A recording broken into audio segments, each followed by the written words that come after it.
곳곳의 기후위기 소식 살펴보는 시간이죠. 기후 리포트. 노광준 PD 나왔습니다. 네, 안녕하세요. 네, 오늘은 어떤 소식인가요? 오늘은 저 멀리 파리로 한번 가볼까요? 프랑스 파리요. 예, 한 달 앞으로 다가왔죠. 파리 올림픽. 아, 벌써 그렇게 됐나요? 네, 오. 하계 올림픽이 나왔는데 점점 올림픽에 대한 관심이 옅어지고 있죠. 그렇죠.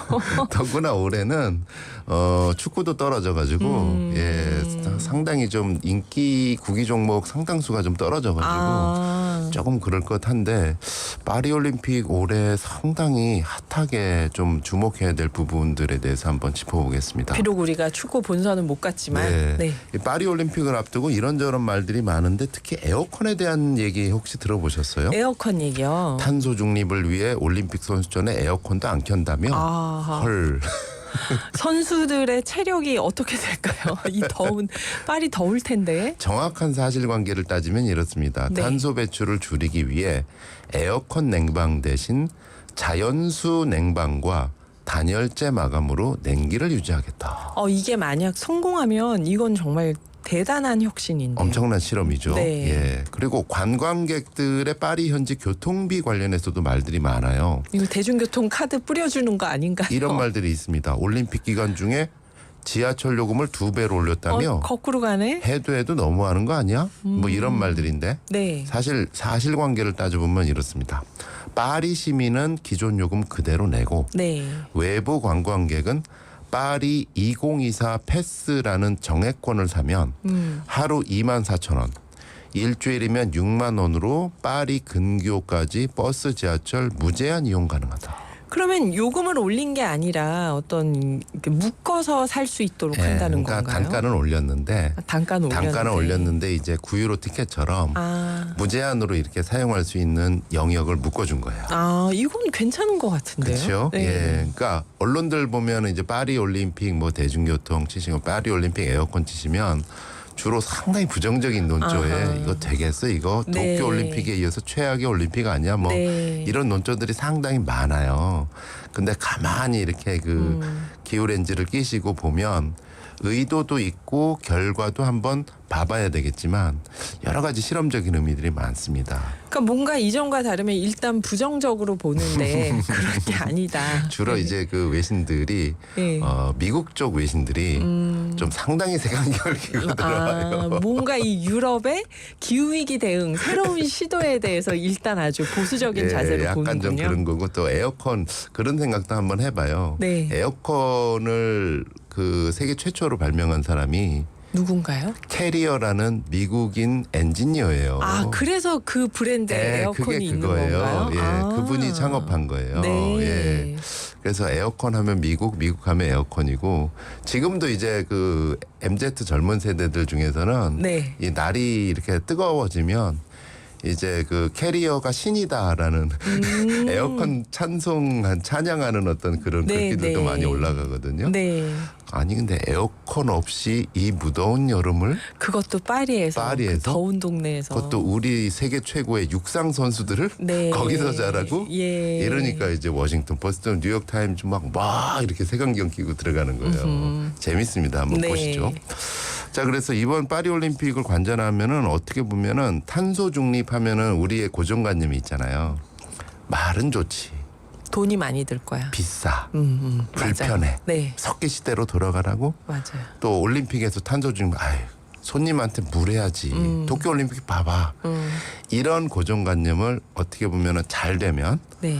뜻도 좋고 편하고 모두가 좋더라.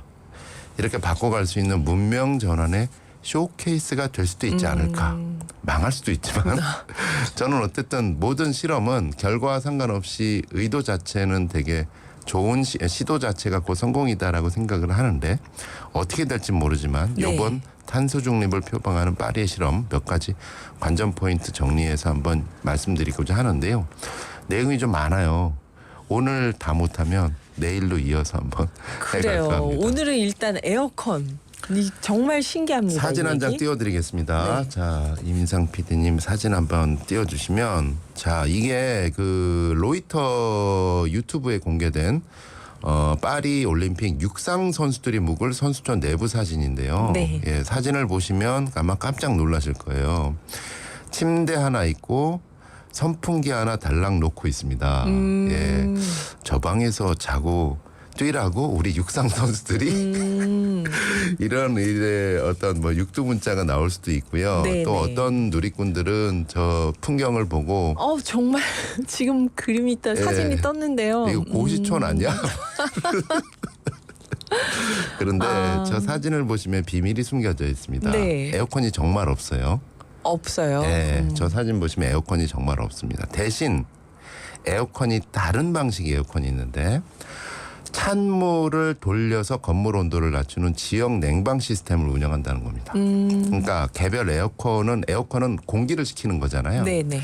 이거는 70m 깊이의 지하수 찬물이나 세느 강물에서 찬물 부분을 끌어와 가지고 중앙 냉방 시스템을 통해서 찬물을 건물에 순환시켜서 온도를 낮추겠다는, 냉기를 계속 돌리겠다는 겁니다. 그러면 온도가 떨어지나요? 실내 온도가?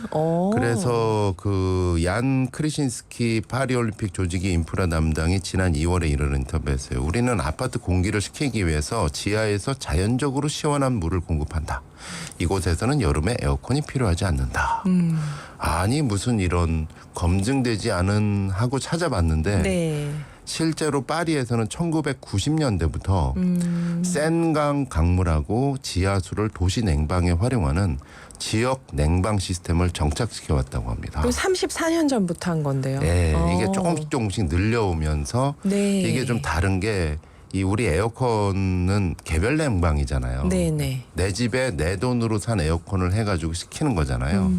근데 이거는 중앙 냉각 장치라고 해가지고 한 구획 자체를 냉방을 시키는 거예요. 그러니까 우리 그 도시 난방처럼, 그러니까 저 도시가스처럼 하나의 센터가 있는 겁니다. 네. 센터에서 센 강물을 끌어오든 지하수를 뽑아 올리든 이렇게 차게 만들어서 찬물을 그 상가, 아파트, 공공 건물에다가 쫙 공급시켜 주는 거예요. 그래서 실제로 강물 같은 경우는 보통 수온이 8도보다 낮을 때는 강물을 그대로 냉방에 이용해도 된다라는 연구 결과도 있습니다. 오호.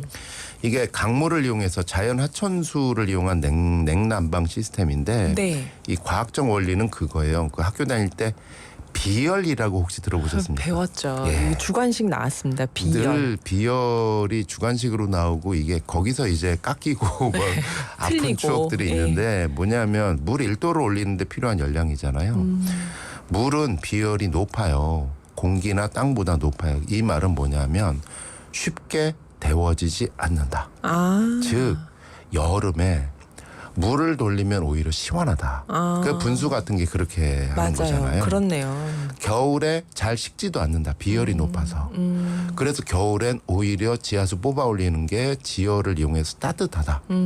이런 물의 비열점을 이용해 가지고 이걸 수열 에너지라고 하거든요. 그래서 프랑스 파리는 1990년대부터 센강을 활용해서 시내 약 700곳의 건물을 냉방을 했대요. 그래서 35%의 냉방 전력을 절감해 왔고요. 캐나다 토론토 여기는 또 진짜 물이 차잖아요. 네. 온타리오 호수의 심층수를 활용해서 시내 약 100곳의 건물 냉방 전력 수요를 약 80% 줄였대요. 그럼 이걸 하고 있는 거네요. 이미 하고 있어요. 그리고 그 세계에서 바닷물이 가장 찬 나라 중에 하나인 스웨덴 스톡홀름. 저 북극해 있는. 발트의 찬 바닷물을 끌어와서 네네. 2009년부터 사무실, 병원, 대학 건물 600동에 냉방을 공급해 왔다고 하고요. 우리나라에도 사례가 있어요. 우리나라도요? 롯데 월드타워 아시죠? 거기 한강으로 하나요? 네, 롯데 월드타워가 2014년부터 8당 강물을 활용해서 냉방 또는 난방에 활용했는데 약 35%의 냉난방 에너지를 아껴왔다고 합니다. 이런 엄청난 뉴스를 왜 저는 모르고 있었을까요?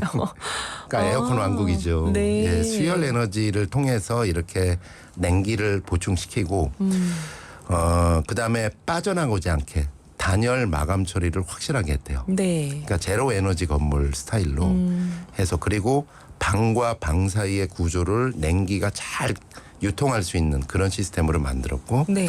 또 햇빛이 들어오는 방향을 조정해서 실내 온도를 외부보다 최소 6도 낮게 유지할 수 있다. 이렇게 해서 실제로 IOC 위원장 같은 경우도 여기서 자보니까 숙면을 취할 수 있다고 나는 확신한다. 네. 그다음에 프랑스 대통령도 나는 확신한다. 여기 시원하다. 이렇게 얘기를 하는데 사실 실제로 이제 올림픽 선수들이잖아요. 네. 선수들이 어떨지. 네.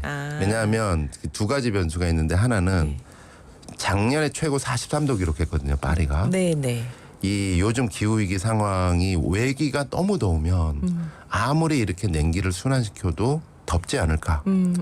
그런 거가 있고 또 하나 덥다 시원하다는 느낌은 주관적이에요. 맞아요. 이건 정말 주관적이에요. 네, 어느 살아온 나라에서 배경에 왔냐에 따라서. 따라서. 네. 아프리카 같은 경우는 오히려 시원할 수 있죠. 그럴 수 오셔가지고. 있는데 과연 미국이나 서구권에 있는 선수들은 어떻게 되는가.